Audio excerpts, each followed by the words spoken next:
Welcome to the Tennis Confidence Video Show by Dr. Patrick Cohn, your mental game of tennis expert. Discover the secrets to superior tennis confidence. Visit sportspsychologytennis.com. Hi, this is Dr. Patrick Cohn with sportspsychologytennis.com, and this is the Tennis Confidence Video Show. I'm doing a 5-part series on why tennis players underperform when they take their practice game to matches. Last time I talked about how the academy mindset can actually cripple you when you go to matches and try to perform your best in a match situation. Today, I'd like to talk about fear of failure and worrying about letting others down. Fear of failure is a huge concept in my work, and it basically says that you're worried about the consequences. Well, what does that mean, worried about the consequences? That means after the match, you're worried about disappointing others.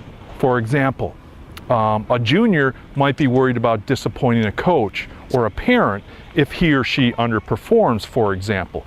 But that's just one type of fear of failure. There's many different types of fear of failure. There could be the fear of embarrassment. I don't want to embarrass myself and blow this lead, for example. That could be one. It could be, I don't want to disappoint others. I don't want to disappoint my coach. I don't want to disappoint myself. I have high expectations for myself. But the bottom line, in any case with fear of failure, the athlete focuses too much on the outcome, too much on the consequences of the match, and it's very, very difficult to perform in the present moment and perform one shot at a time, 1 point at a time. And that's what prevents you from taking your practice game to a competitive situation, because half of your mind is worried about the what ifs. What if I underperform? What if I lose in the first round? What if I'm seeded number 1 and I lose in the finals? What are other people going to think? You can see a lot of it is focused on other people and what other people are going to think. And we call that social approval in my work. It's not only a huge distraction, but it'll cause you to tighten up in the matches and not hit out on the ball, not hit your normal shots.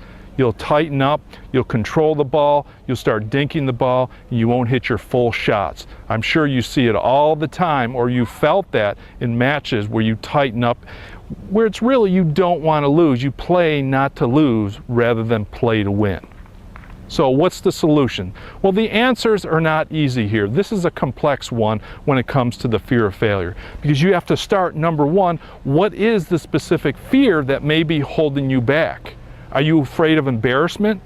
Are you afraid of not performing up to your own expectations and letting yourself down? Are you afraid of disappointing a coach? Are you afraid of disappointing a parent, for example? So you have to start from that perspective of, where is my fear coming from about the results that's causing me to tighten up on the tennis court? Once you know that, then you can deal with that head on.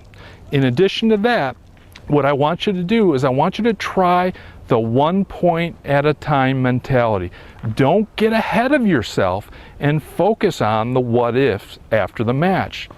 Go out there and play the first set, the first game of the set, the first point of the first game, and try to approach every single point and every single game in that fashion. Now, if you start getting ahead of yourself, simply stop, rewind the tape, focus on what you're doing in the current moment, right here, right now. In the next Tennis Confidence Video Show, I'll talk about how trying too hard will actually prevent you from playing your best in matches. I'll see you there.